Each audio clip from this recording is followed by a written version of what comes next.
cannot afford to be so politically correct anymore.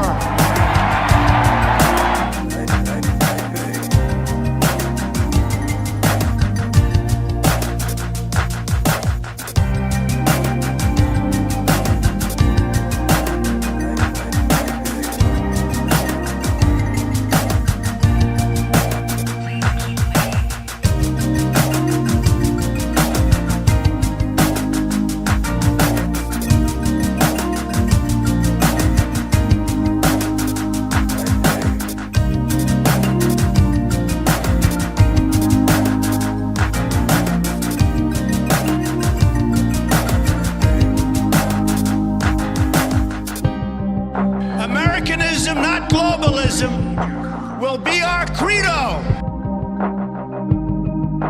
Please continue to hold for the next available representative.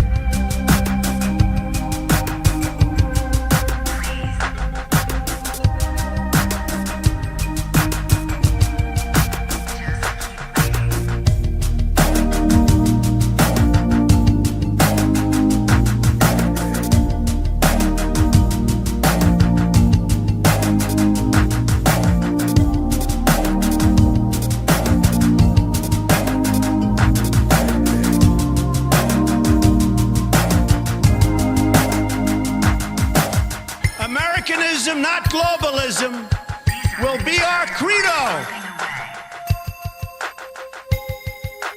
We appreciate you waiting and waiting. What is it you're waiting for?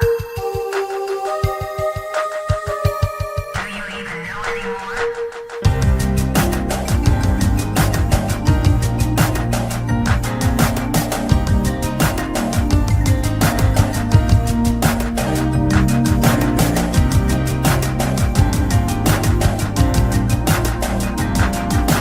These are people who work hard but no longer have a voice. I am your voice.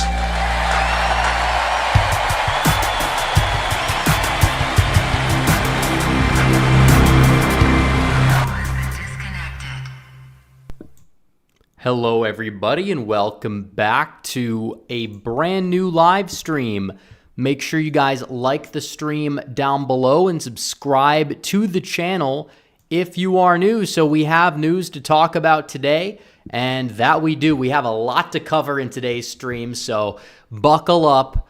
But we'll wait for some people to get in here before we dive in to the Donald Trump abortion position that a lot of people on the left just are scrambling about because they have no idea how to counter it because they can't. And also you have some people on the right who are just misguided, are taking an all or nothing approach.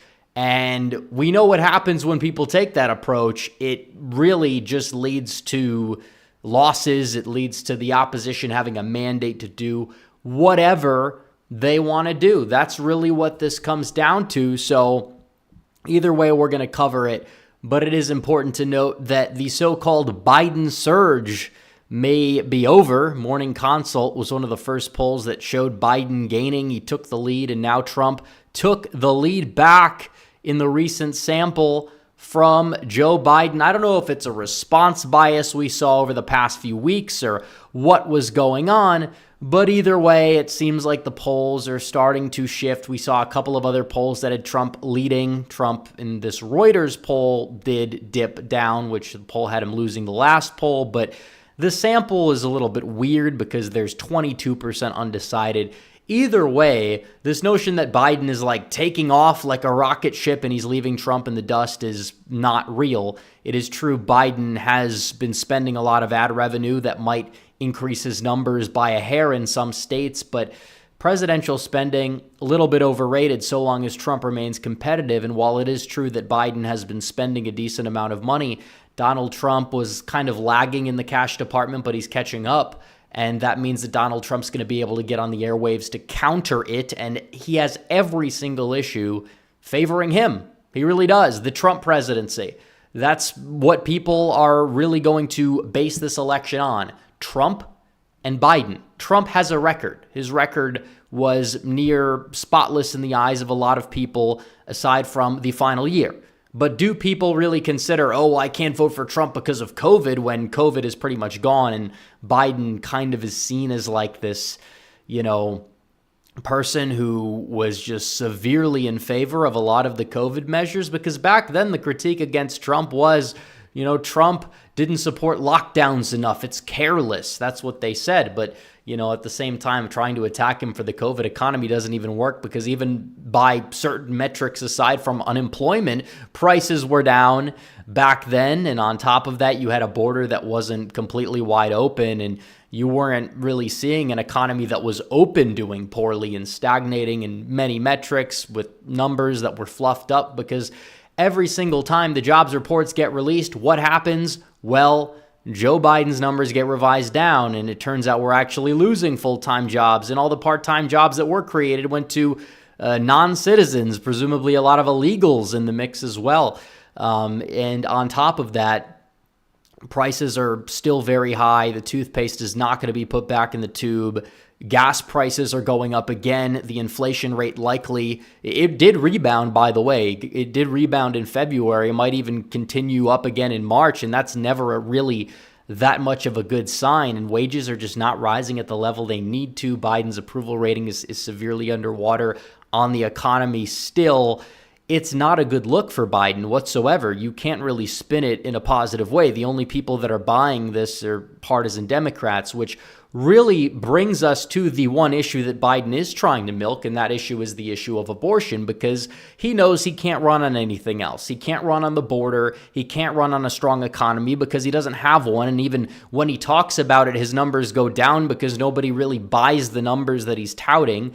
And foreign affairs are a disaster. He is getting hit from all sides on the Israel-Palestine conflict. His whole, we're going to send all this money to Ukraine thing. It's not really liked that much on the right wing in terms of the voter base. And even then, there's not really a lot of success that Ukraine is seeing in the war effort at this point compared to where they originally anticipated to be. So it's not like Biden can claim a foreign policy success on that front either.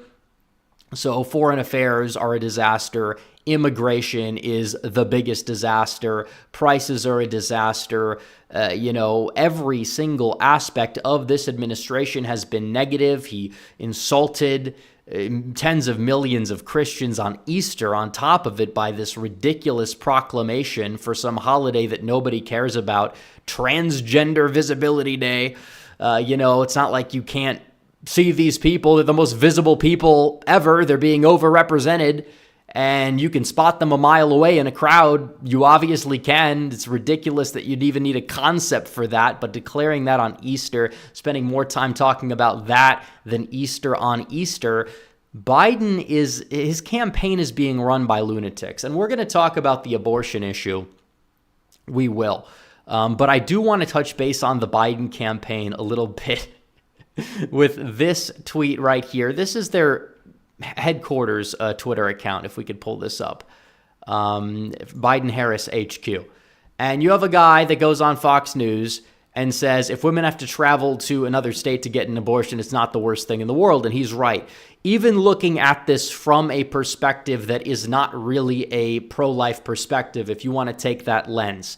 If somebody is to, let's say, live in the state of Arizona, we're going to talk about the ruling, and they have to get an abortion. Usually it's a once-in-a-lifetime thing, or sometimes they get more than one. Occasionally some women have more than one, but most people that get an abortion only get one. If for something that's a once-in-a-lifetime thing, you have to drive 2 hours, which they're not even going to have to do, to have that happen, is that the end of the world? Is that usually going to dictate your voting pattern? I mean, some people it will. But this notion that that's going to be milked as the number one issue that's going to doom Trump in and of itself, especially as Trump is taking a more moderate approach to the issue, is not really something that is exactly a winning strategy. And to say this random guy, I mean, some people probably know who this guy is. I believe his name is Mark Simone. He's a radio host. I never knew the guy existed until today. And I've been in this sphere for about 5 years. And for the Biden campaign to try to run on this saying, this guy is a top Trump advocate, what exactly does that mean? I mean, they call Ben Shapiro a top Trump advocate. Ben Shapiro didn't even vote for Trump in 2016. You know, he supports him in the general election, but to say like these people that they're promoting as top Trump advocates or surrogates, I mean, how long do we have to wait until parts of this stream get clipped and then put up on the Biden-Harris HQ account? It just shows that if this is the level you're going to, you're not really running a campaign that is all that serious. You can't convince me that this is what a good campaign does. There's nothing Trump said other than I ended Roe v. Wade that they're trying to scare the women on or whatever. And they wouldn't be trying to do it if they had other things to run on or if it wasn't working for them, because nothing is working for them. They've spent all this money. Their numbers are still in the gutter in a lot of swing states. They're down in Georgia, North Carolina, Arizona by 4 points each. Out of the gate, that would give Trump around 262 electoral votes, and they're not in a good position. They had such a margin for error that was so slim to begin with, and now their Hail Mary is abortion, which Donald Trump came out with his position on the issue, and he took it off the table. And what I mean by that is he said, this is not a federal issue. They were hoping, and they were talking about, Trump's going to ban it nationally, even though if he did come out with a ban, it'd be a 15-week ban, which is not even as restrictive as a lot of European countries. It's astounding to me how morally bankrupt our country is regarding this topic, where it's a losing issue to say, I want liberal, socialist is what they'll even call it, Western Europe's abortion laws. Saying you want Western Europe's abortion laws, which, they're very socially liberal, you name it. Saying that is now seen as extreme. It's seen as restrictive. It's something that somebody can, if they are to run on it, they are hitting the third rail. Lindsey Graham, back in 2016, or 2022, when Republicans were on the verge of possibly taking the Senate back, he went out there and he said, we're going to have a 15-week ban.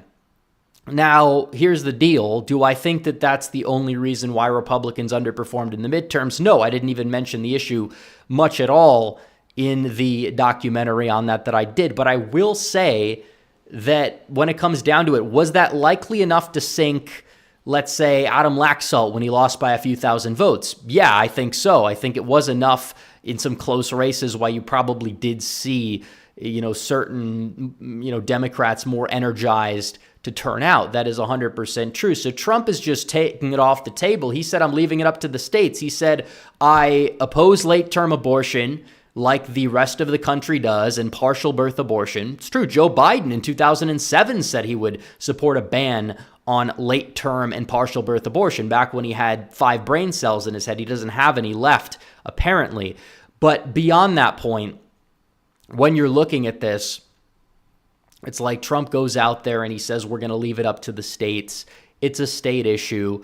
The federal government doesn't have a right. That's the whole point of overturning Roe. And it wasn't to ban abortion like a lot of people said. I mean, that was part of it was, the pro-life movement. We want to, work our way towards the day where that can be done. But in the interim, you work within the system, just like I oppose gay marriage. I don't think that you're going to see it banned anytime soon. I oppose it because it's led in part to a lot of bad things that we see, like the whole transgenderism movement and transgender children, quote unquote, all these things. We knew that it would lead to a slippery slope, and it has, but also it does devalue marriage and things like that. It's not the same thing, but that's beside the point. We can have that debate another time, but I support overturning Obergefell v. Hodges. I think that that's not something that's unfeasible, and it's something that can kick it back to the states, and maybe we could go from there and have that debate one day. I don't think it's as much of a third rail. I don't think that Republicans, if they overturn Obergefell, it's going to impact any election, because most states would have it legal anyways, because most Republicans have just caved on the issue as they typically do. But when it comes down to the whole abortion issue, it's a third rail. You got to overturn Roe v. Wade, and go from there. Take it at the state level. And some states are probably going to have different laws than other states, and that's okay. That's a position a lot of Americans can get behind. It's not a radical position either way, which is why so many people on the right happen to be upset about it. But it's like, do you want to get the ball rolling on this or not? Because if you run on a total abortion ban without exceptions, you can see what happened in Michigan with Tudor Dixon. Even though she caved, it still hurt her a lot. In Pennsylvania, Doug Mastriano, open seat, red wave year, lose by 15 percentage points. Nice guy, by the way. You know, I think he did a lot of things in his campaign, like he shut off the media, he wouldn't debate. There were plenty of issues with his campaign, but arguably the number one issue that defined him is this guy is a radical extremist because he supports no abortion. And honestly, that is my personal position. But politically speaking, yeah, leaving it up to the states is what we need to do. Do you want to win elections in this country? You can't take power if you don't win. It's not like Donald Trump can win if he calls for a national abortion ban of 6 weeks. That's what the election will be decided on. You're going to get 4 more years of an open border, and you're never going to win an election ever again. At that point, these people are going to give these people pouring into our country amnesty. They're at a certain point going to codify Roe v. Wade. Now, it's funny because Biden's hitting Trump for this stance, which is ironic because Biden will never be able to he'll never be able to codify Roe. He will never have enough seats in the Senate. Even if Democrats get 50 seats, it's not going to happen. Even if they retake the House, it's not going to happen because that's the way it was back in 2022. He had enough, personnel to go out there and do it. And did it exactly work? No, it did not. End of discussion. He's not going to codify Roe. There's no way he's going to do that whatsoever. So it's not like Biden, or Trump getting in the White House would have any negative impact in terms of an electoral perspective. Oh, I was going to vote for Trump, but now he said that he's leaving abortion to the states. Like, did people actually expect Donald Trump to come out and say that he supports codifying Roe v. Wade? Of course not. Because Donald Trump is not pro-abortion like some of these people that are like being purists on the right are saying. I am somebody who's very right-wing on the issue of abortion. The problem is you have to work within the system that you're in. You can't push a button and it's banned and everybody's okay with it. It's not how it works. I wish it was, but it's not. So what Donald Trump is doing is he's leaving it to the states, and he's allowing the pro-life movement to have something to negotiate with. Instead of trying to ban it in Wyoming, which is the most Republican state in the country, and they possibly could have it banned in Wyoming, they're busy fighting with President Trump because he's not calling for a total ban nationally on abortion, because if he ran on that, he would get crushed. And I say this as somebody who likes Donald Trump a lot and hates abortion a lot. If he ran on a total abortion ban, he would get absolutely crushed. And this is likely not going to be a problem for Republicans now in Michigan, Wisconsin, you name it. It's not. Because in the midterms, it arguably was, because you had swing state governorships. It's a state issue that definitely benefited Democrats quite a bit. And in certain Senate races, it benefited Democrats. House races probably as well benefited Democrats. But now if you're taking it off the table nationally and you're saying we are going to leave it up to the states, it neutralizes the issue. Are Democrats going to believe him necessarily? No, because they're deranged, and a lot of those people vote anyways. They were never voting for Trump, but the average undecided independent voter originally never saw Trump as an abortion extremist to begin with, and now they definitely don't see him as an abortion extremist or whatever that means. It's sad that we live in this reality, but you have to play the game you're in. Anybody out there who is going to, sit up here and try to say, well, I can't vote for Trump now, you're letting the left win. You're letting the left have, abortion on demand, partial birth abortion, gruesome stuff. You're not willing to, move the ball down the field. Instead, you're willing to say, hey, well, we'll just throw you the ball. I don't want to play anymore. And then they're going to go out there and they're going to do everything that you claim to pretend to be mad at Donald Trump about, because it's going to get a lot worse. Societal decay is going to get a lot worse, but just because you didn't hear certain words in a virtue signal, then you're upset about it. Okay, whatever. He did what he could do to neutralize the situation. The guy overturned Roe v. Wade, gave conservatives and gave the pro-life movement the greatest victory they could ever ask for. That was all they wanted to do, and now they're running around like a chicken with their head cut off. A lot of it's grifting. And I say this as somebody who is 100% pro-life. A lot of these people in the movement, it's an industry for them. They're grifting the same way that on the left, there's a lot of these social justice grifts. They have to make up this conspiracy that there's institutional racism everywhere, which is true, but it's against white people. But then they do that, and then they try to, funnel all this money in for all these, supposed policy proposals and think tanks and whatever.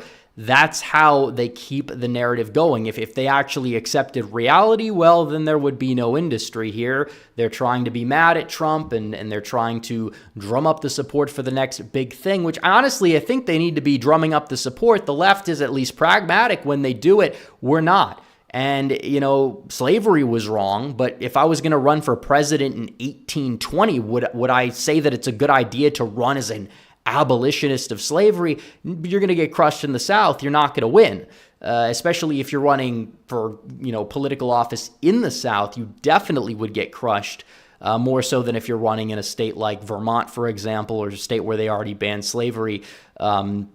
But if you run on it like being a state issue, which is what a lot of people back then did, well, electorally, it didn't hurt them. And obviously it's wrong, and they worked to get rid of it. This I see as no different. You see a lot of people call themselves, we're in the abolitionist movement. It's the new abolitionist movement. Well, you're basically in 1820. How did that work out? Obviously you could be an activist. You could push for certain things. A lot of what the abolitionist movement wanted to do initially was, just stop the spread of it. And that was what even Lincoln in 1860 ran on. And look what he exactly did in office. Look what ended up happening. So overall, you look at it, Donald Trump is not coming from a bad place. He's not pro-choice or pro-abortion or anything like that. He's being smart is what he's being. It's a third rail issue. Not every issue you have to be careful about as much as others. For example, immigration is not a third rail issue. I don't even believe gun control is much of a third rail issue either. People there's a big market for strong immigration, and there's very few people that say, well, we need to increase the level of immigration. They might exist in libertarian think tanks and on the far left, but that's about it. Those people were never going to vote Republican anyways. And the same thing goes for this right here. The left is amped up on this issue. They might get energized to a certain extent, but even in 2022, they still didn't have a great night. I mean, they lost the House. They gained an open Senate seat where the Republicans were running somebody who was a celebrity doctor from out of state, essentially, and it didn't really work out all that well. So there's plenty of reasons for the underperformances for Republicans, but to say that this issue is going to be as big as it was back in 2022, for one, is just wrong. It might be online today, but in a couple of weeks, it's probably not going to be talked about enough. And that's the way it is. So Trump taking the issue off the table, it's the smart thing to do by every single metric. Donald Trump saying, leave it to the states. And of course, the Biden campaign is going to counter with, well, Trump supports a ban in Alabama. It's like Alabama supports the ban. I thought these were the people that were supposed to support democracy. If people want to ban abortion in Alabama, how does that impact people in Michigan? It doesn't. I mean, Democrats will be fired up about it, but your average voter who's truly undecided right now is not going to be swayed. They'll run these sob story ads. It's kind of just gross in a way. Like they have a woman in Texas who claims she couldn't get care for a miscarriage, which doesn't even make sense because a miscarriage is not an abortion whatsoever. And for last time I checked, Donald Trump has nothing against miscarriages. I don't even believe the government of the state of Texas has anything against miscarriages. And you read into these cases and they're much different than how they're marketed in the media. Same thing goes for the woman that Biden brought to the whole State of the Union fiasco / disaster. So that's the way I see it. Trump, in my opinion, did the right thing. If he called for a ban, I would be trying to rally behind him. But at the same time, if he called for a 15-week ban, it's like, I'd be like, I don't know if this is going to work out electorally, but maybe Trump's still not seen as an extremist on the issue, whatever. But now there's really no way you can spin it for it being bad for Trump. You could say it doesn't move the needle. That's fine. You could say Arizona, Biden might get a leg up now because of what happened there today, which we'll talk about. That's also a valid argument, but you can't say that it hurts Trump by kicking it back to the states, because Biden was already making ads about abortion, and they are absolutely fed up with the fact that Donald Trump did not endorse a ban. They are seething right now. They are seething, and then you have people like the DeSimps seething. Oh, Trump's not actually pro-life, so they're going to go vote for RFK Jr., all 20 of them left.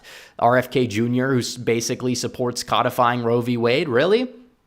That's who these people are going to support instead?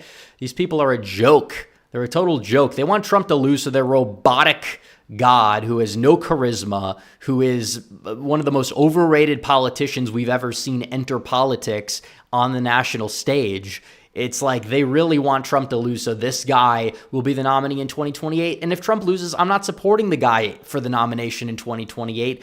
MAGA's not supporting him when they could support Vivek Ramaswamy. And DeSantis is already he had a shot. If he would have waited, it might have been better for him. But now he's done. He's done for. These people are delusional. And Biden's delusional too for thinking that, and obviously he can hoodwink the American public, but all the stuff he's talking about, it's happening under his watch.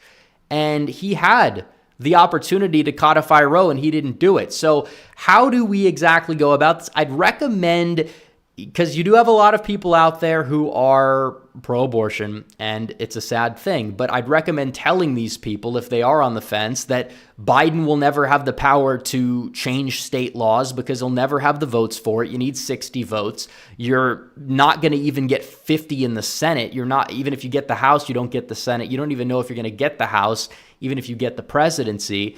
And there's nothing he can do. So his policy under him will be no different than policy under Trump, except Trump will possibly ban late-term abortions, which are very, very unpopular.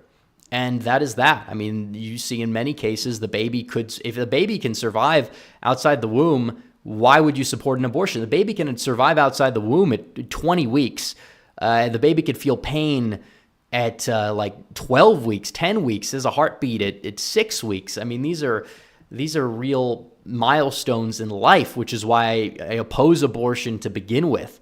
The science is not on the side of the abortion whatsoever for it standing up under moral grounds, but it's a little bit besides the main point. So Donald Trump taking it off the table, but apparently Arizona said not so fast here, not so fast in Arizona, because in Arizona, they upheld an 1864 law from the territory, which limited nearly all abortions in Arizona except for life of the mother, which honestly, you could say, hey, that's a good win for life.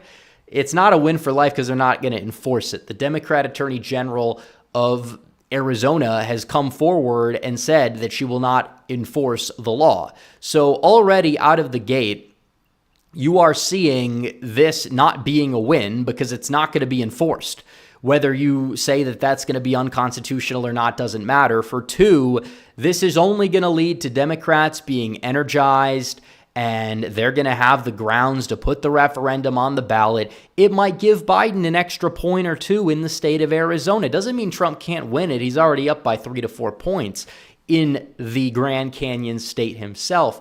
But to say that this is like a win, or to get mad at Kerry Lake for coming out and saying that they should reinstate the old law because that's what the average Arizonan wanted when they've, put up for a vote, 15 weeks, it was you had a ban of 15 weeks. That's more restrictive than a lot of states. You got to move the ball down the field. Maybe you get a 12-week ban the next time. Maybe you get a 6-week, because if you run on, we're going to get a total ban, it's not going to last. You're not going to save lives. You're not, especially when people can drive 2 hours and and go to the nearest abortion clinic in California from Phoenix, or they drive, 2 hours from Tucson or whatever. It's a minor inconvenience, but it's not exactly going to solve the problem as much as people think. I know Texas has a ban. I support Texas's ban.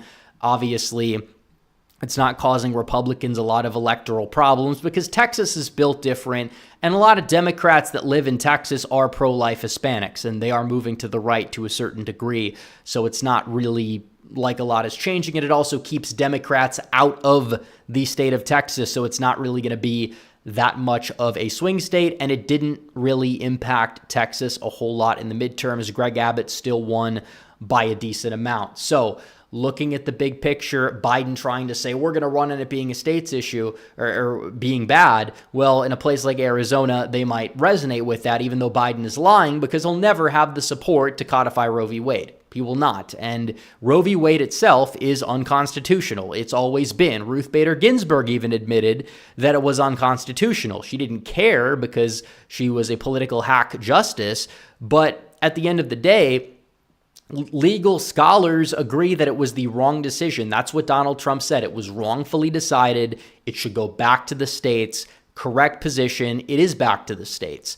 I don't think that in and of itself is that much of a losing argument. I feel like people were worried about Trump with a 15-week ban, but now he basically has said he would not support it. He's never been on record in his life saying that he supports it. I mean, if you go back to 2016 in the primaries, he did say that states that have it illegal, there might be some form of punishment that they'd need to have, which is true. But it didn't really impact things a lot. He kind of walked it back, you name it. It's over. But Arizona doing this ban, it's not a good thing for I guess you would say for the short term. And I don't think it's good for the long term either, because it's not going to be enforced. As much as I would support this ban, obviously it's a good thing. Lower the numbers of abortions, get abortion out of Arizona. They should do that, but this is not even going to do it. So at the end of the day, well, it's not really going to move the needle in any direction other than the pro-abortion left, and now they're going to have a mandate to probably enact something else. So why couldn't have they done this in 2023 if they actually cared? Why are they doing it before the election? Is it possible that the rhino a justice is appointed to the Arizona Supreme Court by Rhino Doug Ducey, who's now virtue signaling against their decision? Is it possible they did this to sabotage Trump? Why is the timing this convenient? Trump says leave it up to the states. Then the state makes a decision that's irrational and unenforceable that sabotages Donald Trump. That is a big, big red flag right there that they did that. And hey, is it conspiratorial? I don't know. It's just a little bit of a convenient timing. That's what I'll say. Whether it was a conspiracy or whether they were going to rule on this case anyways, still, it doesn't matter. This was something that was a virtue signal. It's not going to be enacted, and it will hurt Donald Trump to a certain degree, possibly, if it is allowed to stay or if the legislature does not rectify it, which they will. But I still don't think it's going to impact the election that much because Arizona is a border state. The number one issue among independents is not abortion. Abortion is not even top 5 in some polls. It's the border, which Donald Trump had under control and Joe Biden actively worked overtime to reverse course on. That's number one. Number two, this ban won't be enforced. The legislature is likely going to put a bill on Katie Hobbs' desk, and the bill could be more restrictive. Put a 12-week ban. You kind of got a win out of the thing, and at the same time, it is what it is. And if Hobbs doesn't sign it or doesn't sign a ban bill or a 15-week bill or the old bill or whatever, then that's on the Democrats. Then you can blame the Democrats, get to take the blame for it because the ball's in their court if they're not willing to act fast because they're just kind of, holding everything hostage. The same thing Biden claims Republicans did on the border, except that bill objectively did not save the border crisis, and that bill was a disaster, and Biden could easily fix everything through executive action, and his numbers are down. His numbers went down after the border bill on immigration, actually, believe it or not. So there's that. Number 3, the referendum might make the ballot. I think that would arguably help Democrats by increasing turnout. But at the end of the day, who is going to turn out that cares that much about the issue and not vote for Biden? That's the real question, because it seems like Trump, obviously some Trump supporters are not exactly anti-abortion. They might split their ticket. I would anticipate there'd be more ticket splitting in that department than the inverse. But still, I can't exactly say that this is going to be enough to doom Blumph in Arizona. He's done. He's not done. He's never been done in Arizona. He's the favorite in Arizona. And Lake coming out and, I guess you would say, opposing it arguably helps her, gives her a leg up on scumbag fake tears Ruben Gallego, who literally left his wife when she was 9 months pregnant. Like, you talk about these things, it's like, I don't understand why people think Lake is so DOA when it comes to the election. I think that she has a very good shot at victory based off of certain things like that. And her messaging on the topic is pretty solid, and she has a lot of pro-life proposals that she's listed, but because she's not committed to a national ban and believes that the current state ban is too restrictive or whatever, because she has to say that, well, this is a bad thing or whatever. It's really not. They're trying to take her words out of context as well. Back when the Ducey law was passed, when she said, this is a great thing, we have the law that bans it, no exception, 15 weeks. That'll come effect now in the state of Arizona. Now they're trying to cut her words up and try to say she was referring to the 1864 law, which she didn't even know existed, to be honest. But she was talking about the Ducey bill.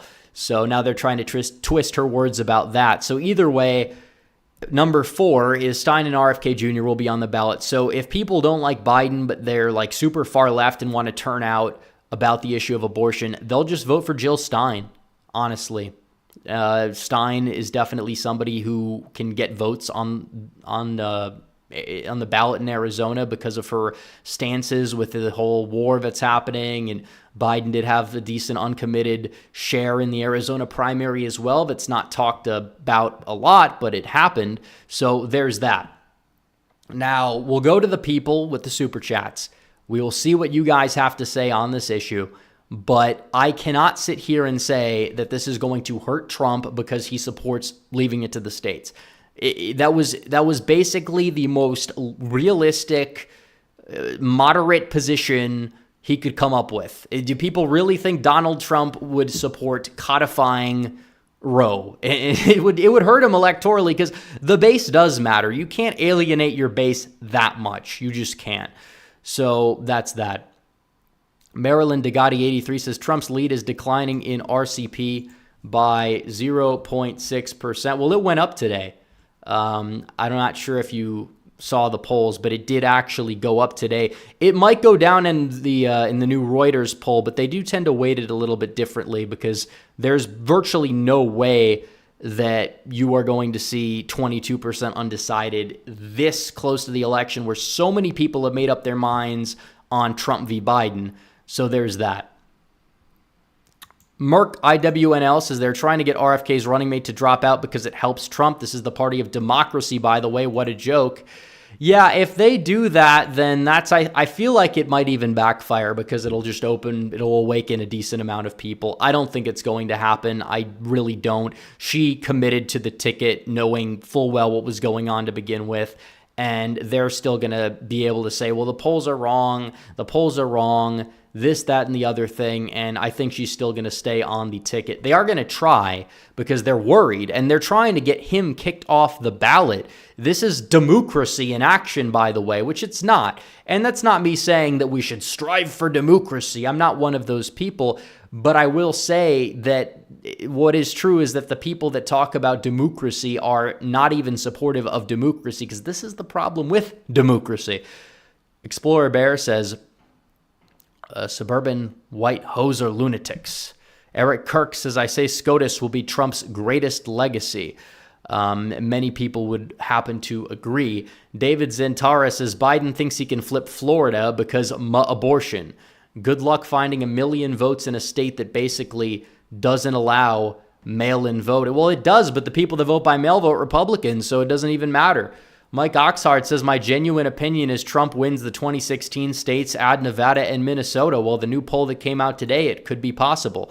Restored Data says, bro, most Democrats are single-issue voters in spite of a tanking economy, high inflation, and open borders, but abortion up to birth, F them. Exactly. These people are lunatics. They're the lunatics on the issue of abortion, not somebody who supports leaving it up to the states and doesn't believe that the people in a certain state who want to have a state ban are acting in a bad way. Then move to a different state. I mean, if you're so upset with the abortion law in Alabama, go to a different state. Move to, or get even like just move to a different state, or I guess you would say just travel to a different state. Drive 2 hours if it's that big of a deal.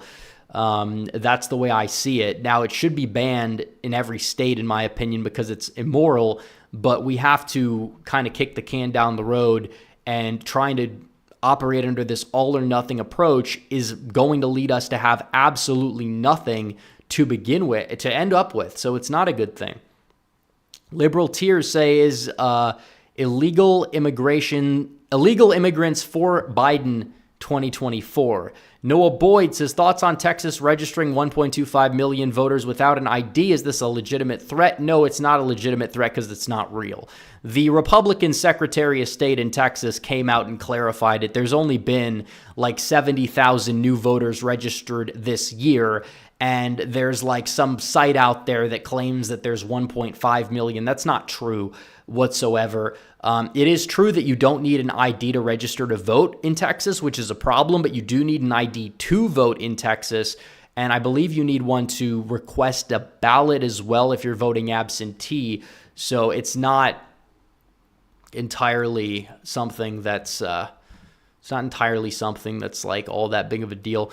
Johnny Hartdog says, people are already saying that Arizona banning abortion will cost Trump the state during the election. Probably not true, but they're saying it. Well, that's another thing that I really feel as if it's a major misconception. And part of it is complacency on the left. I'm not complacent. I think Trump is the favorite, but I'm not complacent. I think that you can make the case that this is a very close election. I don't want to go to 50-50, but I will say 60-40, which, back in the, early 2023, I was kind of not certain that Trump would be the favorite, but now he has cemented himself as the favorite. I think the indictments partially helped. Oh, that's another thing. We'll probably talk about that later on. But, yeah. Sam Madsen says it will never work in Arizona, but I think Republicans could get away with passing a total ban in Georgia. It's possible because the demography of Georgia is entirely different. Herschel Walker did not run from the issue of abortion. He said on the debate stage that this is, it's the baby's body. It's not your body, whatever. And I think that probably helped him because certain states do not have the same priorities as others. Arizona, for example, is a state that's a lot younger. There's a lot more whites that vote in the Democrat Party there, a lot more white liberals. In the state of Georgia, the Democrats exclusively rely on black turnout to win. Meanwhile, the state of Georgia is a state where you see black voters. I guess you would say that they're not like conservative, but they're not socially liberal aside from like the core race issues. They're, even if they are technically supportive of abortion, they're not going to like make sure that that's the issue they get out to the voting booth on. So Singh says, how can we win if we don't have the balls to stand firm on this? Dems get to dominate the issue because we refuse to fight out of fear. Well, what exactly do you want to do? Support a ban? I think going on offense, you say that their position is radical and they support late-term abortion, which is true. That's pretty much it. And that should be something that needs to be looked into being eradicated nationwide. And leaving it up to the states is still pushing the issues envelope. We said get rid of Roe v. Wade. We didn't back down on that. We did it. Now it is a state issue. Democrats trying to run on it nationally is not going to help them electorally, is what I'm saying. Tucson PaleoCon for 10 says Kari Lake's odds on predicted crash from 34% to 32%. Yeah, predicted is not exactly your strongest indicator for election prediction, for one. I mean, there's so much free money on Predicted too, or just other political betting sites. They think Ohio and Montana Senate races are 50-50. Like, I would be willing to put like several $1,000s on that they're going to flip Republican for both of them, and I probably would double up the money. I don't want money, just being stored and predicted for that long, but still, it's not exactly like, in my opinion, something that is a really clear indicator of how election results are going to go. I will say that Kari Lake's odds probably don't move very much. If anything, she's kind of leaning into the whole suburban women type of thing in a way that might be able to work out for her because she's taking the issue off the table. And it's not like there's any pro-life people are not going to sit out the 2024 election. There's too much at stake. They know that. They know the codification of Roe is at stake even, and they don't want that to happen. So, no, I absolutely don't think that she's going to lose ground with the position she's taking, and I don't think Trump's going to lose ground with the position. We can argue how much ground there is to be gained, but I didn't think it was something that was going to impact the election to begin with because it's less of an issue now than it was in 2022. Greg Boehm says, what changes to voting integrity give you comfort that 2024 won't be like 2020? Well, the way the votes are counted is a very big telltale sign. You're not going to see Michigan taking 2-3 days to count. I mean, you're not going to see Georgia doing that, Pennsylvania doing that.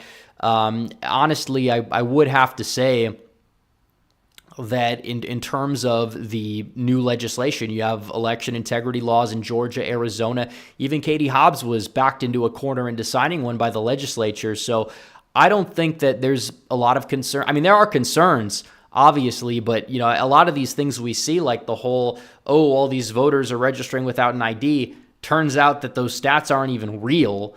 So I don't know, people cling to certain things. I know they're looking for something to find out if there's an issue or not, but I think we got to play it by ear.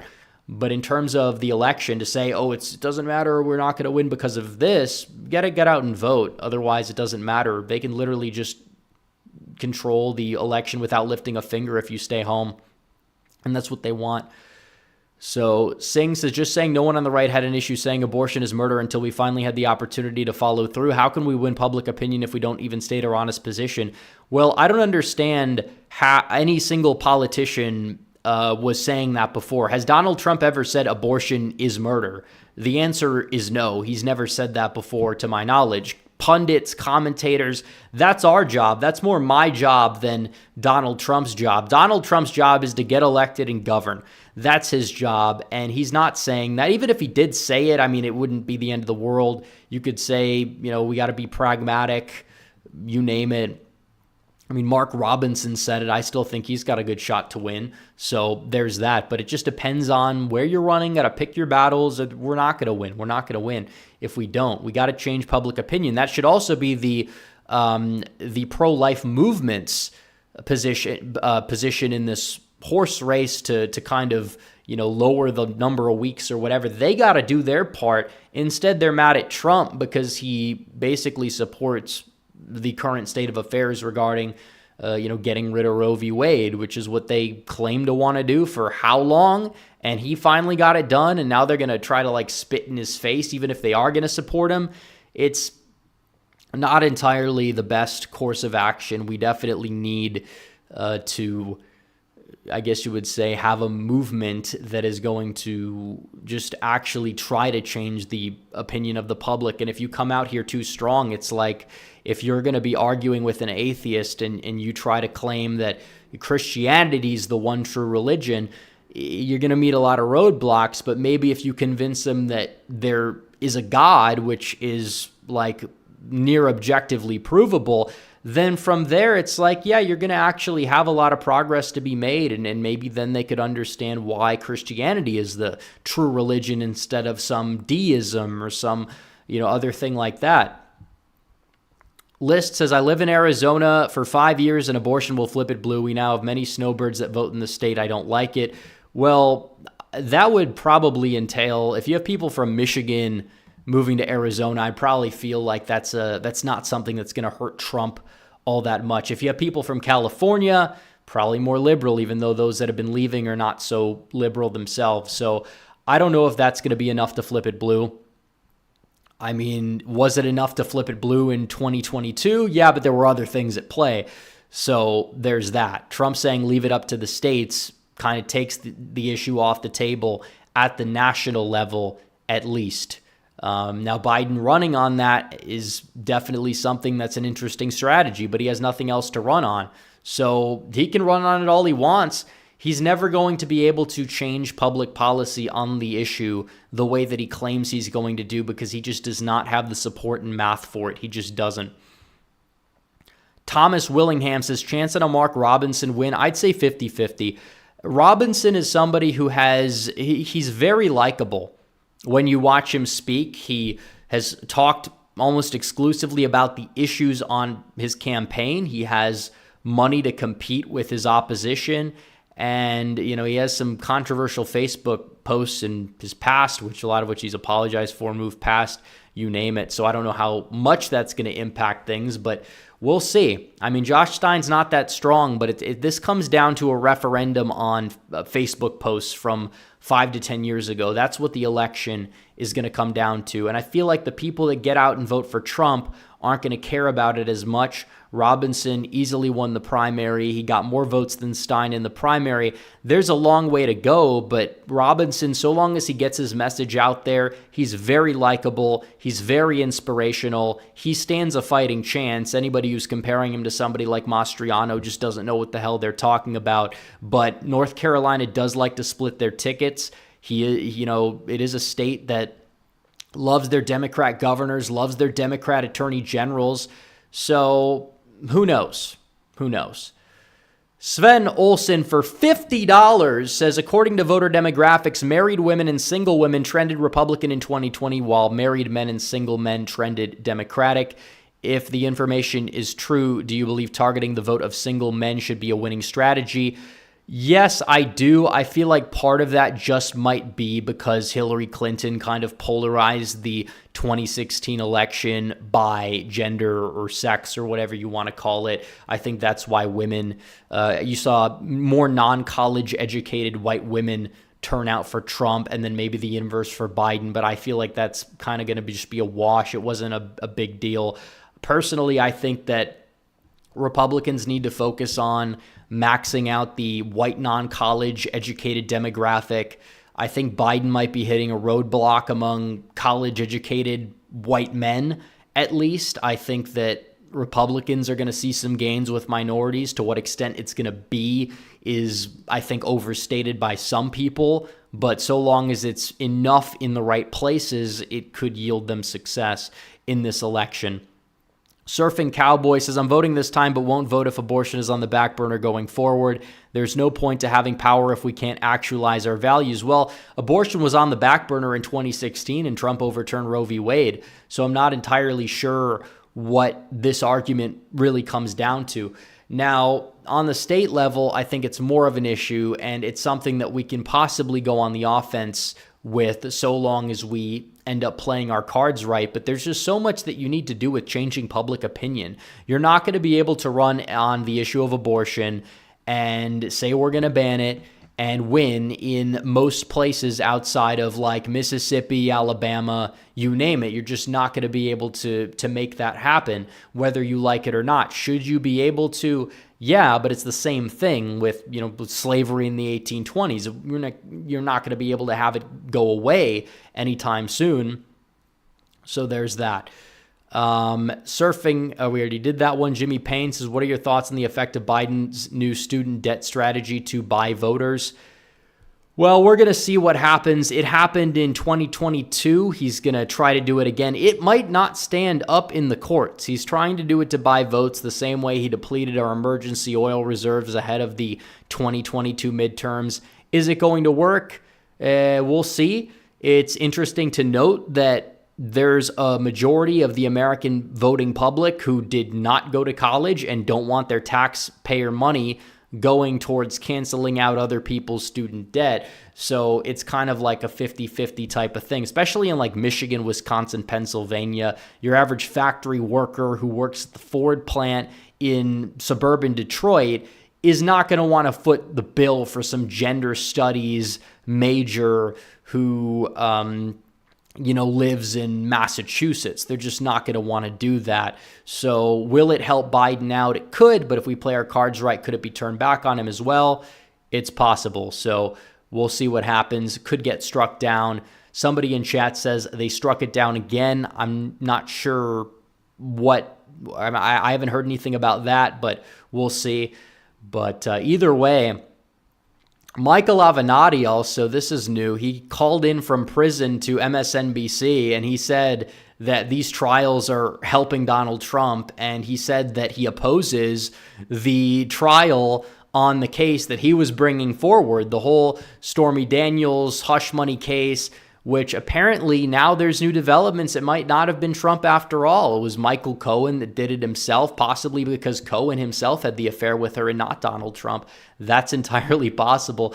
That's what we're possibly hearing. But will Avenatti have the guts to say that? I don't know. He has nothing to lose, though. But he calls into MSNBC. The guy looked like he wanted to cry because he didn't get the answer that he wanted. And there's that. Because it's true. They know it. They know these trials are helping Trump. They know they're not hurting him whatsoever. They are helping Donald Trump. He's gained traction since he's been indicted. Depending on the type of conviction, that might be enough to secure his election. It could be. Sam Madsen said rural Iowa and Wisconsin continued to move right, but rural Minnesota and Michigan moved left. Why is the discrepancy? Well, I think it depends on the county for the other two, because a lot of counties in Michigan did move right. Not all of them, but a good portion of them did up in the northern part. Same thing goes with certain counties in Minnesota.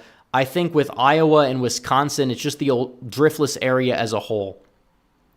Because back in the day, religion and certain sub-ethnicities were kind of more indicative of voting patterns. And as those go away and the whole American identity focus is front and center, these people tend to be more like the rural whites that are living in Nebraska or Kansas. And we're seeing that with Iowa, because Iowa, what's the difference between Iowa and Kansas or Nebraska? But Iowa was voting for Obama, and Kansas was voting for Republicans by 15 to 20 points. But now Trump is winning Iowa possibly by 15 points this cycle. So you kind of see certain sub-demographic trends in certain places in like the driftless area. Also, it's in southeastern Minnesota, the trends exist.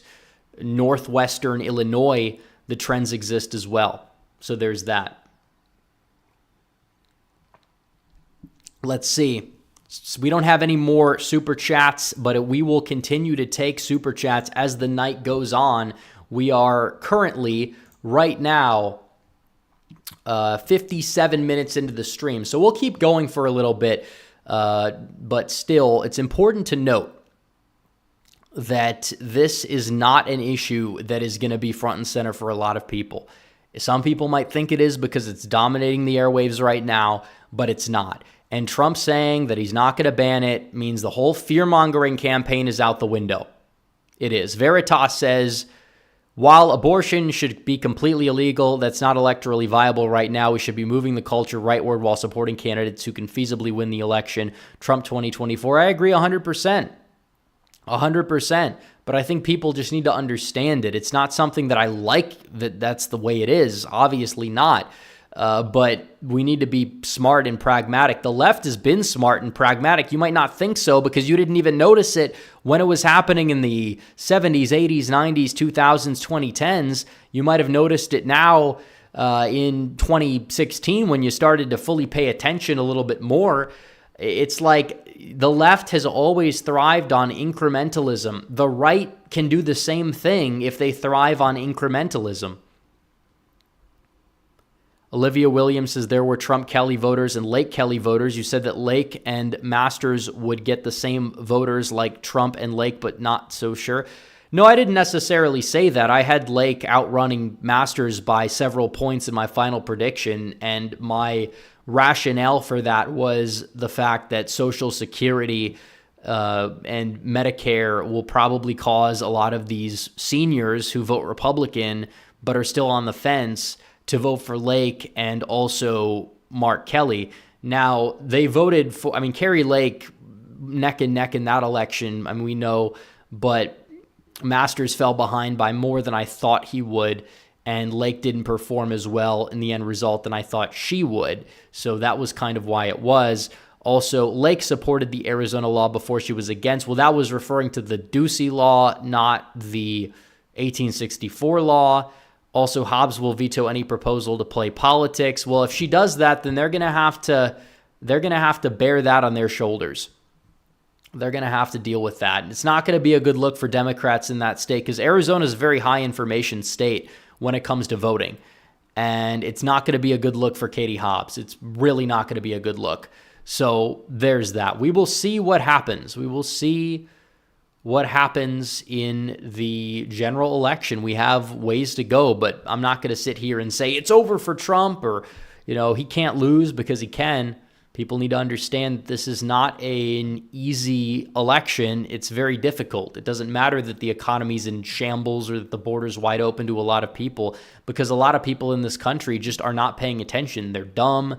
They don't get it. And I wish they weren't that way, but they are, and we need to navigate everything properly so we're able to go out there and succeed, or we're not going to win. We're not going to have our celebration live stream on November 5th. We're not going to have our who is going to be in Trump's cabinet videos. We're not going to have any of that kind of stuff. We're not going to have a very, very fun time this holiday season as well. Thanksgiving is going to be fun if Trump wins. Christmas time is fun if Trump wins because it's festive and something's coming in the new year, and New Year's is going to be epic as well. And you got to think long term. You got to be motivated. Get out and vote. Enough is enough. We need everybody to put their hands on deck and get it happening. So do you want this victory or do you not want this victory? We'll see. I don't want to make videos about how we drop the ball again. Those are not fun to make. They've never been fun to make. They will never be fun to make. And the only way I'm going to make them is if we drop the ball again. So make sure that we don't. Trump is putting a turnout apparatus together from what I hear as well. That's another good thing to come out of the RNC this week. We are changing the dynamics at the RNC. It's competent and it's MAGA. It's both. Sometimes you have one or the other, and it's not a good thing. You could have somebody who is based, and then they're incompetent. We had that in Michigan, although I think she's controlled opposition. We got rid of her. She's gone. We have a new state party, and it's competent more so than the last state party. So you're already seeing positive steps in the right direction in order to take this country back. LynRx52 says, amazing to me that staunchest pro-lifers haven't figured out that following Trump's lead is how we win all the way around. It's true. Some people will say it's blind loyalty, but has it ever really been wrong? I mean, you could maybe point to certain things here and there, but Trump, when he says something that some people say is more of a liberal stance, usually the action that's backed up by it has been relatively strong and conservative as well. Not always. Not always. You can point to examples, but in terms of the whole gun control thing, he said this about take the gun. He never took the guns. He did a bump stock ban that's literally voided by court law, so he had no net impact on gun control during his presidency.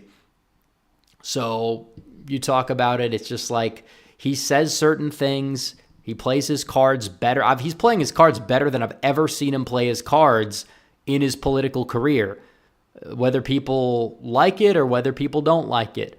So there's that. We got to win this thing, though. Mike M says, should illegal immigrants be allowed to buy guns? Apparently a left-wing judge in Illinois thinks so. No, they should not. I don't care what the libertarians have to say about that. These people shouldn't be in our country.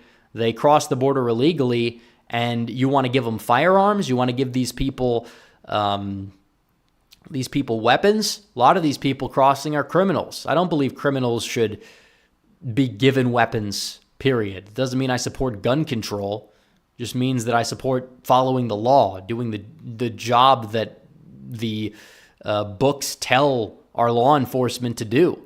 But they don't want to do it. They don't want to enforce the law. They don't want to get these people out of our country. The so-called border security bill lets 1.5 million people pour in every single year before any security takes effect. How exactly is that a border bill that's supposed to secure the border? Like, that's another thing. Biden trying to die on the worst, weirdest hills to die on.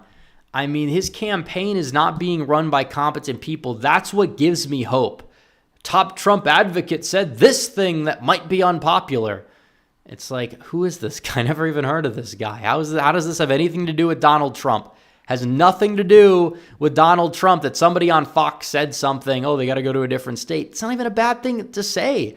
It's not even a thing to say that is that negative electorally speaking. If anything, it's just describing the law to people.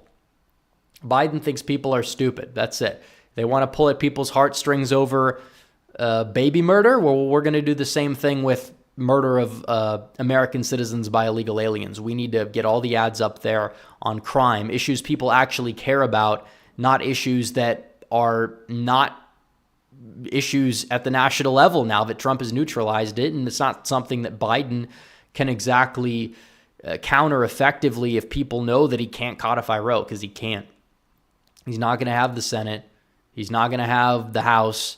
Might not even have the votes. He's not going to have the votes to get rid of the filibuster for one. So he really just doesn't have the manpower to do it. He just doesn't. You can't codify Roe. You can't. I mean, if they even tried, they would see the biggest blowback electorally ever in the next midterms, because at that point, just going to fire up the other side. And on top of it, if you get rid of the filibuster, that's supremely unpopular. It is. Republicans, on the other hand, if they get enough Senate seats, we could talk about it because there's like a mandate. But it's like, no. Or lower it to 53 or something like that. Make it something that's more feasible. Because if we get 54 Senate seats and lower the filibuster to 53, that would be huge because we could actually get more things done. I'm not entirely opposed to it on principle, but we got to be smart about how we get rid of that too. So there's that. I don't want the left to have a filibuster-proof majority, but I'd be more than happy with us having a filibuster-proof majority. Singh says we should counter them with something like top Biden advocate says Osama made some good points. Well, I might just start doing that on Twitter because it's true. That's basically what they're doing. They're making a mockery out of it. I wish more conservatives would pay attention to the account, which, maybe it would, I guess you would say, increase its reach. But if they did that, at least they could just like make a mockery out of it, just like all those resist libs that everybody hates now. Even people on, I think they did an AMA on Reddit, the Krasenstein brothers back in the day. Everybody trashed them. The left trashed them. The right trashed them. Even Reddit was trashing them. So it's not really a popular thing to be insane. It's really not. The Sandwich Man says, late to the stream, what did I miss? Well, it's not like there's election results going on, so I would probably tell you to go back and watch the beginning of the stream. We're talking about Trump's abortion stance, and we're dealing with some super chatters. Some people are in agreement. Some people are saying that they're going to vote for him, but they wish that he went further. And I think everybody's not entirely happy about the state of affairs with the whole pro-life movement because it doesn't have any direction. And honestly, a lot of people don't even know what the next step should be in terms of the whole abortion issue. How do we counter the left? How do we work to limit it in this country? That's what we should focus on. Federally, focus on limiting the number. Why do so many women need abortions? Isn't that kind of a problem? Isn't it kind of a problem that people would need it to begin with? I mean, I'm not saying that it should be legal, but there's a lot of things you can do to limit the overall number, because having a high number of abortions is never seen as a good sign. A lot of former Soviet territories are the places that have the highest number. And we have lowered the number, but I think it's largely for other reasons. Bamani Igloo says, any fortification efforts on the horizon? Not that I'm aware of, but they're going to try stuff, but they have less power to do it now. They really do. They don't have Twitter to censor things. They don't have the election laws moving in terms of a trend in their direction regarding election integrity. So there's less stuff that can be done to boost them. I mean, we're probably going to know the winner on election night. How good does it feel to say that? Even in Arizona. Nevada, I wouldn't bank on it, but I don't think it's going to be a decisive state. I don't think it's going to come down to Nevada. Trump would have to get Michigan, Georgia, Arizona, but lose Pennsylvania. and Wisconsin for Nevada to actually matter, and I just don't believe it's going to happen. Random commenter says the timing by Arizona court has to be intentional. That's what I'm saying, but I'm just an evil conspiracy theorist for just questioning that, I guess. Base Cat says even TYT got sort of red-pilled on the 2024 election. Well, I would never thought I'd hear the day Chunk Yogurt would sit up there and say, we're considering RFK Jr. It's like, really? He's considering RFK Jr.? This guy who's far left is considering RFK Jr. because he's upset with Biden. He doesn't want to vote for Trump. But even TYT, very far left people. I mean, this was supposedly the progressive headquarters. They had a meltdown when Bernie Sanders lost the primary both times. They had a meltdown in 2020 or 2016. Even in 2020, they had a mini meltdown when Biden wasn't winning by a lot, and they were like, it's a close election. But 2016, their meltdown is probably the funniest video on YouTube, arguably. And now they're just like, yeah, I don't really care. Biden and Trump are both bad, which we'll see if it lasts. They say things, and it doesn't always lead to anything, but it does show that there's a lot of people disaffected. He's disaffected about Biden and his position on the Israel conflict. He's upset about a lot of things that Biden's done or not done. So Sam Madsen says, even Mandela Barnes outperformed Biden by a couple of points in places like Green Bay and Oshkosh, something to be concerned about or a fluke. Well, I mean, it depends. I feel like Trump's base in general does exist in places like that, and their turnout was not all that high, just like it wasn't in the Driftless area. So, still he got by because Barnes was not that good of a candidate and a horrible fit for that area, but I don't know if it would mean all that much because even those places didn't move left a ridiculous amount in 2020, but I don't know. DM Production says Alan Lichtman says the keys say Biden will win. Yeah, well, Alan Lichtman is senile, so does it really matter? Now, I'm not saying Biden can't win, but it's not going to win. But he's not winning because the economy is strong, or he didn't have a foreign policy failure, or the third-party vote share was low, because we know all of that's untrue. And he still is giving the keys arbitrarily to Biden because he's rooting for Biden. Now, does it mean that things can't change on certain fronts? No, but to say that Biden's the favorite because, well, the economy's GDP is growing, when people disapprove of Biden on the economy, it just doesn't make sense. We missed a super chat. Murky Winnell says Biden's campaign team is crumbling. Trump has to capitalize, and if he's found not guilty, that's the dagger. Well, I think if he's found guilty, it's also potentially the dagger, because that's just going to rally people behind Trump. I mean, if they really make a martyr out of this guy, how is it going to be a negative thing? How is it going to be a negative thing? Now, in terms of the keys, they are subjective. They are not exactly things that are wrong. If an economy is good, it should help the president. But when the American people don't see the economy as good, it doesn't help the president. And they were wrong in 2000. They had to change the keys around and what they meant just so the continuity streak would hold up. It's a mess. It is a mess. It's subjective. The number one indicator in re-election years is presidential job approval, and Biden's is 41. Trump's was 46. He got 47% of the vote. Obama's was 50, 51. He got 50, 51%. Bush was in the low 50s. He got the low 50s. You can go all the way back to Clinton. Maybe it was a little bit different with him and Bush's re-election bids because the third-party vote share was so high with Ross Perot. But even you go back to Reagan, it was very similar. He had an approval rating around 60, got 60% of the vote.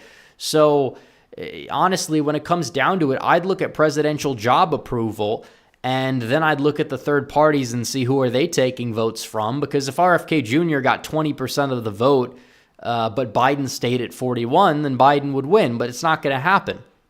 Now, do I anticipate Biden is going to get more than 41% of the vote? I do. I think his total job approval, when it's all said and done, is probably going to be higher than it is now because campaign season will kick in. It might get up to where Trump's was in 2020, but even then, I don't think it's going to get that high. I'd probably say low 40s, 43-ish, 44. maybe even 45, but even then he gets 46, 47% of the vote at that point. It's not enough. I think he's going to get around 47%. I think Trump's going to get 47, 48%. My popular vote win streak is very strong. I predicted the popular vote in 2020, 2022 on the nose, basically. I said it would be Biden +4, and it was Biden +4. I said Republicans by 3. It was Republicans by 3 in 2022. So 2024, I'm saying even. Maybe it can change, but as of right now, I see it as even. And we will see what happens past this point. But if it's even, Donald Trump is going to win in the Electoral College, even as a lot of that shift from Biden +4.5 to even comes from safe states. Bomani Igloo says, surprising to see Trump so popular among 18 to 29s. Well, you got to take the crosstabs of certain polls with a little bit of a grain of salt. It is true Biden is going to struggle with younger voters, partially because he's so old and people don't like him, but partially because he's just not enthusiastic. And also you have the whole Palestine thing. And I don't think abortion's going to be enough to save him. I really don't. It's not a number one issue in the polling. It's not even top 3. Maybe you could say it's top 5, depending on how you categorize certain polls. Like you have inflation, immigration, and you also have foreign policy. You have the economy at large. Abortion's like 5th. That's his one issue. Probably 5% of the electorate's going to say that's their top issue. A lot of those 5% were going to turn out anyways. That's not enough for Biden to get a leg up on Trump. It's not. Now, he's going to try to shift public opinion to make that a more pressing issue, but I'm not sure it's enough. I mean, the economy is not really recovering in the eyes of enough people that are undecided voters for him to win on that topic. It's just not.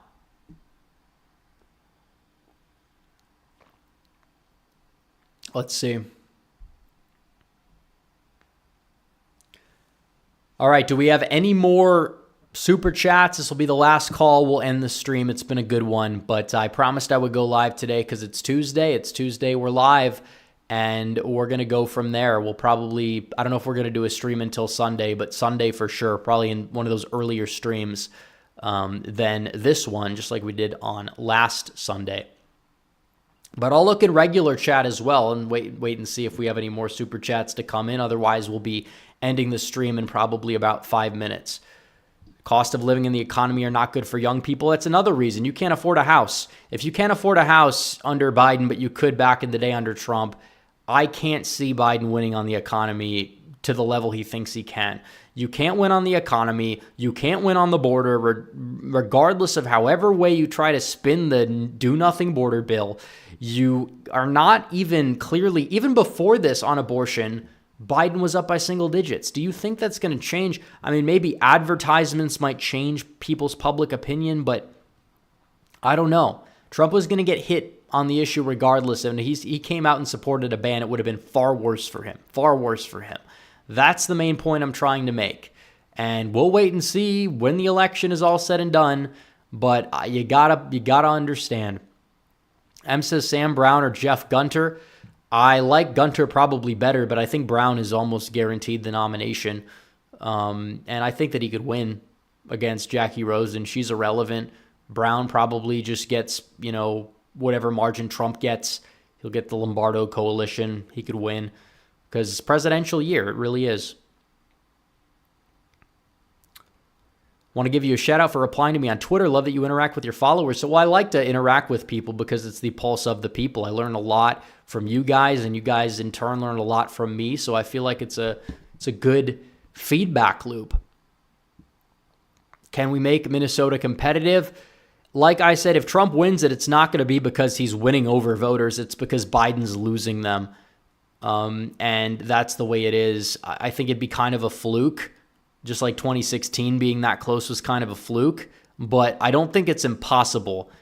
I really don't. And Biden's going to have to defend New Mexico, whether he likes it or not. He's going to have to defend Virginia. He's going to have to defend Minnesota. And it's not like abortion is going to be an issue in those states because it's basically codified into the states. in those particular states. The only issue where it's really going to fire up Democrats is maybe Texas, but 2022 it didn't work out for them. Democrats in Texas are like the least fired up Democrats in any state right now. Like, I just can't see it happening. Georgia, it's not a pressing issue in Georgia. There's not a lot of, I guess you would say, people that are really all that passionate about the issue. Same thing with North Carolina, too. Trevor Williams says, Trump's statement made me angry because saying you accept abortion in the case of rape is trying to fix effects of rape with a murder. Well, it's just, I mean, if you try to say that you're for no exceptions, well, just go from there. He has to say it because these advertisements are going to put a 12-year-old on an operating table and then they're going to say, like, do I have to give birth? It's like, you have to because the Republicans make you. It's like, it's creepy, weird advertising, and it's something that is gross, but it's something that they are willing to go to the extent to. And if you're not willing to, I guess you would say, just give the exceptions of 1% rhetorically, it's going to cause a lot of other problems and it's not going to move the ball down the field. So that's what it comes down to.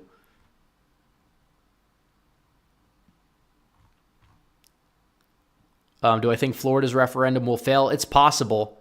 Republicans have been moving there, so maybe not. I think that DeSantis playing his cards with the 6 week definitely caused that to happen, because if it was just like the 12, if he moved it to 12 weeks instead, I don't think it's something that a lot of people would have really tried to contest, which is why we have to understand the gravity of certain states. Certain states, we have no reason why there's no ban. Wyoming, why is there no ban in Wyoming? Wyoming should have a ban. Utah should have I think they do. I could be wrong. I think we have the graph right here. Yeah, right here. So Utah should probably have a full ban. I mean, they're all Mormons in Utah. I mean, there's no reason for it. Utah should have a full ban. Montana, that's iffy, but they should at least have a gestational ban in Montana. I think Iowa does. Ohio should. I know the referendum is a problem, but still at least maybe 18, because that was 15. Maybe you get 18 involved. If you have one in Arizona, you can have one in Ohio. The bottom line is Trump's base in the Midwest is not focused on this issue.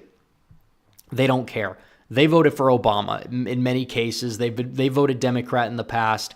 So him kind of just saying that he opposes the Democrats' new extremism on it, that's enough for a lot of voters in the Midwest. And on top of it, him just going out there and saying leave it up to the states when it's already codified in a lot of these states it's even a bigger thing for Donald Trump, because it was on the ballot in Michigan and they resolved it. So Michigan, like, do you think a lot of independents are going to be moved by the border's under attack, your homes are being robbed by Chilean gangs because they are in Michigan, or there's a woman who might have to drive 2 hours in Alabama to murder her offspring? Which one of those do you think is going to resonate more with the average voter in the state of Michigan? That's true. Joshua Zixel says Utah was struck down. That might be the reason why. Well, they need to get better people in power in Utah, but I don't have hope for it because the Utah GOP is corrupt and filled with rhinos. It's always been that way. If you get Trent Staggs in there in the Senate, that would be absolutely huge. I just don't know if it's going to go down that way. And we don't want to end up with another Mitt Romney who just has, I guess you would say, less rhino optics than Mitt Romney in there for so long. Sven Olsen says, have family from Minnesota. They're stuck in the mud when it comes to change. The DFL run the state for ages with very few hiccups. Well, that's true. But Joe Biden is still going to be in a lot of trouble in Minnesota. They're going to have to spend money there. They just will. Because if you have a high third-party vote share, Democrats down ballot they'll do fine. They'll do well. The Minnesota GOP is a train wreck. I mean, we know this, but still, don't underestimate Trump to run it up. Because if he actually wins Michigan by what the polls say he wins Michigan by, yeah, I think Minnesota's very much in play. Do I think he's going to go out there and win it? I would not bet any money that Trump would win Minnesota. But if that's close, I would bet that Trump takes Wisconsin. I would.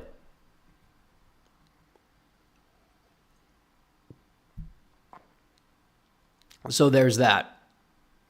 Now, it is true that I think the BLM thing inflated Biden's margins because they're just broken and liberal in the MSP area, where the whole George Floyd thing was like, oh, poor George Floyd, poor George Floyd.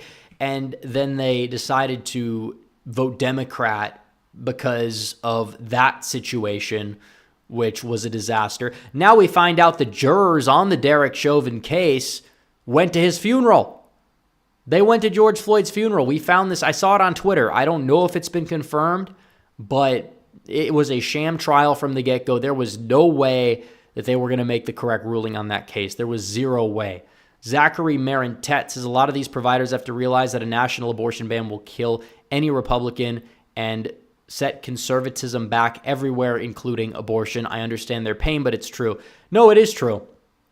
It's a sense of pragmatism. The right has an all-or-nothing approach because they just so desperately long for the past, and I do too, but you're not going to get there if you take this all-or-nothing approach. I've been called pro-choice, pro-abortion. I've been called somebody who's sympathetic to abortion. None of that is true. None of it is true. I'm just saying that you gotta take it one step at a time, or it's never going to be gone. It's never going to be abolished. You're never going to see any progress on it. It's not caving. It's actually the opposite, but it's not talked about enough. Honestly, the same thing if it goes for like legal immigration. If we reject the RAISE Act because it's not tough enough, then we're basically just allowing 500,000 more people to pour into the country every year, displacing American workers, taking American jobs, changing American communities. Like, that's not something that I would, support. Obviously, I'd like to go further, but the RAISE Act, if we could realistically get Trump to pass the RAISE Act, that's absolutely huge. And then from there, maybe if there's enough support for further restriction, but either way, immigration is not a third rail issue. Very few people care about the level of immigration staying where it's at. Whether people want to say that it's a niche issue where there's not a lot of widespread support for lowering it, we could have that discussion, but it's not a third rail to lower it. It is a third rail to ban abortion because it does affect the state of affairs currently in a way that a lot of people view wrongly to be negative. And that's the way it is. So let's see. Yeah, I think a lot of people think that Trump is just being dumb with this because they think that a ban would help, but it's not something that's feasible. He still might even enact one if it comes to his desk. I don't know if he will, but if it's a reasonable parameter, maybe he would. Maybe he would. Someone said I'm an electabro now. Well, I'm somebody who has always said that I will support the most conservative, most nationalist, most populist right-wing figure for every election that can win the election. That needs to be what we do. We need people, for example, in Utah, who need to be more conservative. The electabros are the type of people that would support Becky Edwards or John Curtis or some of these other rhinos. They like Mitt Romney. They say you can't get rid of Mitt Romney. No, we need actual conservatives in places that have actual conservatives. But in a place like Wisconsin, am I going to be upset that Eric Hovde is running for the nomination and he's not I guess you would say my ideal type of conservative? No, I like the guy a lot. He's awesome. And he's a good fit for his state, and I think he'll be a solid vote for us. That's what I'm looking at. So I think that we kind of need to look at the big picture. They say I'm an electabro. I've opposed the electabros candidates in Ohio. They wanted Dolan. I wanted Moreno, and Moreno kind of shut them up by his resounding primary win. But the electabros are not people who care about electability. You have to care about electability. A lot of the candidates I supported in 2022 were because I viewed them to be more electable. I viewed Carrie Lake as more. I still think she did better than Karen Taylor Robson would do. Some people disagree, and I think they're wrong, and that's okay. But I supported Lombardo over Gilbert in Nevada for a reason. I think Trump views things the same way, But would I have liked to see more deep red rhinos been primaried out like James Lankford? Yes, absolutely. I would have loved to see that happen. That's where I feel like Trump and the electabros also have kind of fallen short, because they're not willing to make change. It's like, oh, it's an open seat in a swing district. We got to nominate somebody like Mastriano. But it's like, Mastriano, if he ran for Congress, he probably would win and be one of the most solid congressmen. Maybe you find somebody who doesn't lose the governor's race by 15 points. So it's about pragmatism. I have the same views I've had 2 years ago on literally everything. The only difference is I tend to be more pragmatic. I tend to live more in the real world regarding electoral politics, and I feel like that's the way people need to. That's what the left does. When the left puts up crazy, I would say crazy people, but just bad fits, which usually tend to be crazy people for certain elections, they don't do so well. Or bad candidates like Terry McAuliffe a second time around in Virginia, they don't do so well. So that's really what it comes down to. The electabros are people who support candidates based solely on electability, but usually it doesn't revolve around electability.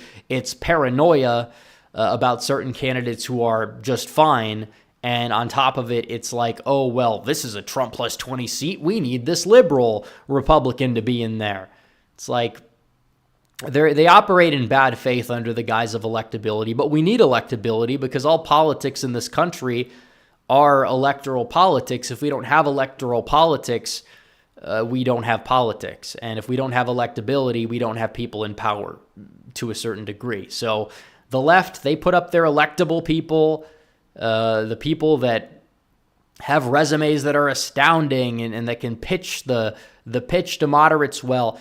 Like, it depends. And it depends on the state too. Like a MAGA type is going to be electable so long as they sell it properly. J.D. Vance in Ohio, that's a state where Republicans not named Trump don't always do that well, but he did well.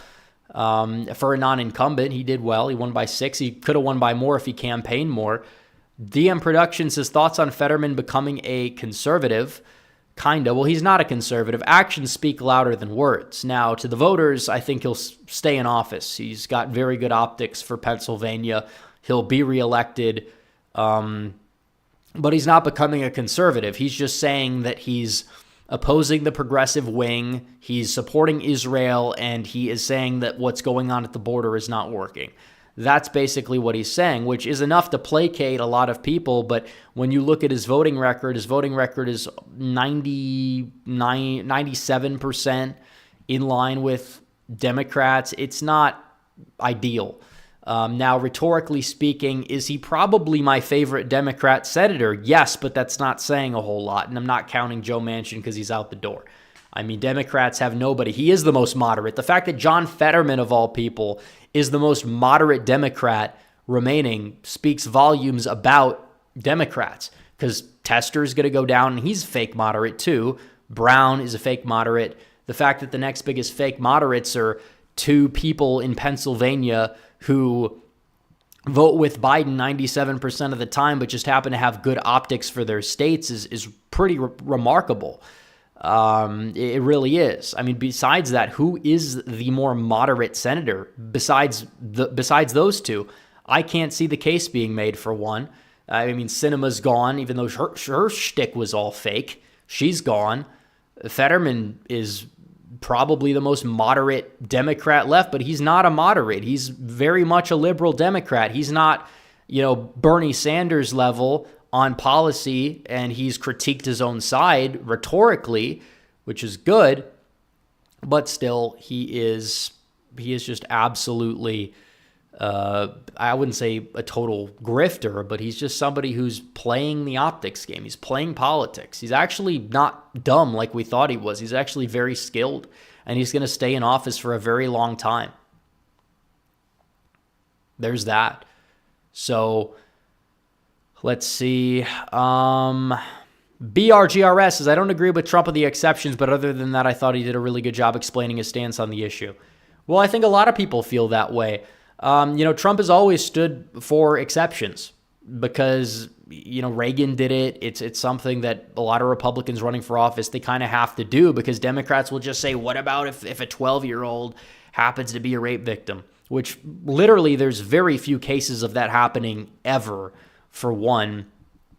And for two, it's like, it's just Democrat fear-mongering, but it doesn't matter. I personally think that, exceptions, there's reasons for why I morally oppose it, but electorally for Trump, he's kind of in a tough spot.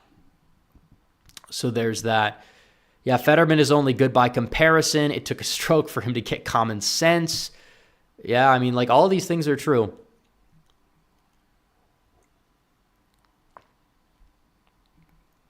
Fetterman, I don't think he's ever going to run for president. That would be very interesting. I mean, he hasn't changed the way he's dressing. He's going to show up on the debate stage in baggy sweats or something. I don't know if that's going to play out too well when he becomes even more of a meme, because then it was localized. And already he was getting clowned on for it, but he had a lot of things going in his favor. He really did. I mean, he could hide behind the stroke. I think if he would have not had his stroke and Republicans would have put up a candidate like Sean Parnell without the scandals, he would have lost. I think he would have lost to Parnell if Parnell didn't have that in his closet. We had to scramble to find Dr. Oz, of all people. Dr. Oz, that Dr. Oz, which I liked the guy, personally, when he was running. I thought he was, interesting. I rallied behind him. I rallied the troops behind him. But people didn't see him as MAGA Mehmet, despite all the memes.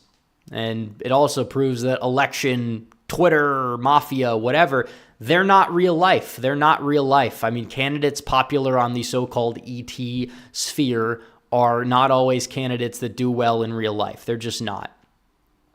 And polls are not always right, especially leading up to Election Day, where 30% of people in the state have voted. Trevor Williams says, if Trump chose to promote improving the adoption process and foster homes as an alternative to abortion in the case of rape, would that work out better? Well, I think the problem is that they don't want victims to give birth. That's the talking point that I feel like is the third rail for a lot of people. Even Republicans, they're like, this is not something that they're comfortable with. Is it true that there are studies that show that it actually makes it worse for people? Yes. Do we need to talk about this? Yeah, but I don't think it's the goal of politicians to do that. I think it's probably the goal of certain members of the conservative media space. And I think there is a disconnect, and there likely should be, in order to sway public opinion. I really do. So there's that.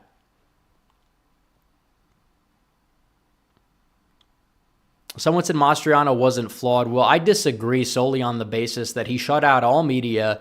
He struggled fundraising. Part of it was him being shut out, but part of it also, I feel like, was based off of missteps that he made.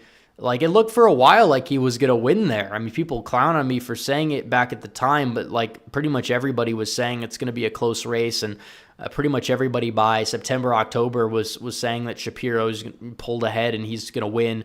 Anyone who said that I predicted Mastriano would win is just not true. I predicted that he would fall short, and he did fall short, but I wish he didn't fall short. So there's that. Let's see. A Bush endorsement would be bad. I mean, it just is what it is. I personally don't care. If George Bush endorses Trump, I don't care. He's not going to, because we know why. But if he endorses Trump, I'm not going to be like, he needs to reject the endorsement. It's like, the left never rejects endorsements unless it was Donald Trump interfering in their primaries and doing a little bit of trolling.